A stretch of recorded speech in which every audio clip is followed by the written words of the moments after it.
fayruska coronavirus ama COVID-19 ayaa dunida ku sii baahaya wuxuuna ku dhacay ilaa iyo hadda dad kor u dhaafaya 1 milyan oo qof kuna kala nool daafaha caalamka halka ay u geeriyoodeen dad ka badan 50,000 oo qof. waxaa hakad dawladuhu geliyeen isku socodkii iyadoona la xiray xuduudo badan si loo yareeyo xaddiga faafitaanka coronavirus.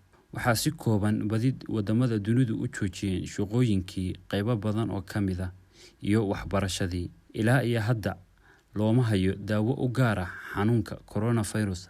hase ahaatee shirkadaha daawada, hay'adaha caafimaad ka shaqeeya iyo dawladuhu waxay ku dadaalayaan raadinta daawo looga hortago fayruskan dilaaga ah. haddaba bahda caafimaadka meel kastoo ay joogaan waxay soo jeedinayaan talooyin muhiim ah kuwaas oo qayb weyn ka qaadan kara iska ilaalinta caabuqa coronavirus. waxaana ka mid ah 1.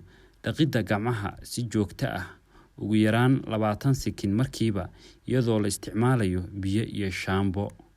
2. xirashada gafuur xir ama face mask waxa lagu dhaho afka qalaad. 3.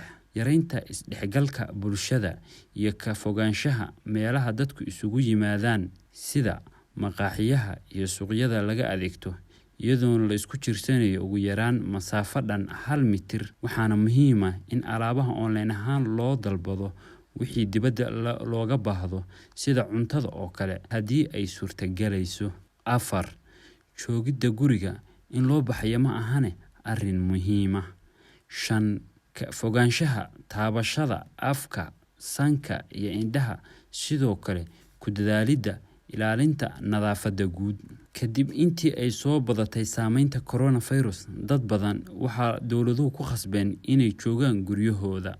haddaba waxaan idinla wadaagaynaa qaabab loo maareyn karo xilliyada guriga la joogo.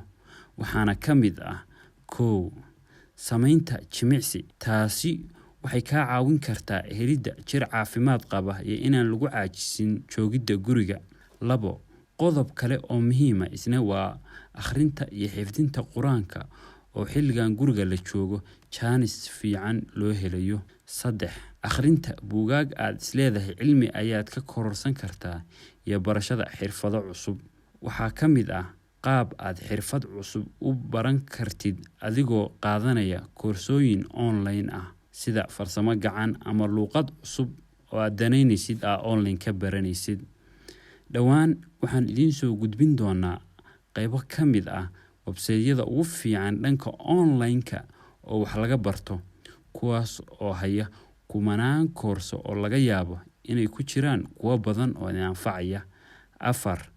la xiriiridda ehelka iyo asxaabta iyadoo la isticmaalayo baraha bulshada. qodobka 5 oo ugu dambeeya waxa weeye hurdada iyaan la ilaawin. fadlan haddii aad channelkayga ku cusub tahay subscribe saar si ay kuu soo gaaraan fariimaha aan soo gelin doono. mahadsanidin dhammaantiin.